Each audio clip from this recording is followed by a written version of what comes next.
যে খবরের দিকে নজর রাখবো, আজ জাতির উদ্দেশ্যে প্রধানমন্ত্রীর ভাষণ। ঠিক বিকেল 5টায় জাতির উদ্দেশ্যে ভাষণ দেবেন প্রধানমন্ত্রী নরেন্দ্র মোদী।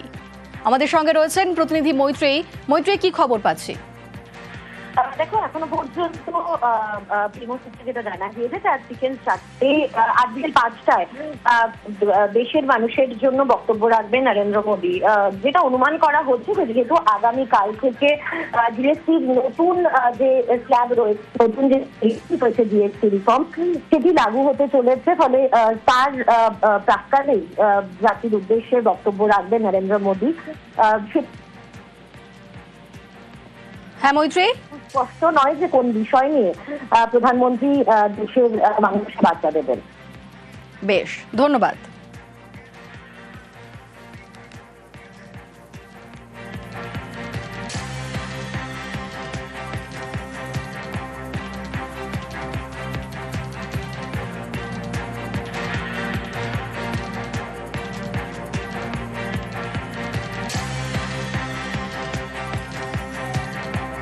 আজ বিকেল 5টায় জাতির উদ্দেশ্যে ভাষণ দেবেন প্রধানমন্ত্রী নরেন্দ্র মোদী।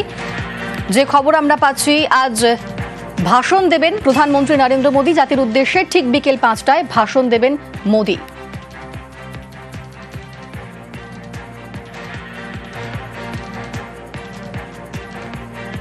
আমাদের সঙ্গে রয়েছেন প্রতিনিধি মৈত্রীর সঙ্গে কথা বলবো, তবে তার আগে আরেকবার জানিয়ে রাখি, আজকেই জাতির উদ্দেশ্যে প্রধানমন্ত্রীর ভাষণ। বিকেল 5টায় জাতির উদ্দেশ্যে ভাষণ রাখবেন প্রধানমন্ত্রী নরেন্দ্র মোদী, এবং অবশ্যই নজর রয়েছে সবার যে আজকে ঠিক কোন কোন বিষয়ে তিনি কথা বলবেন।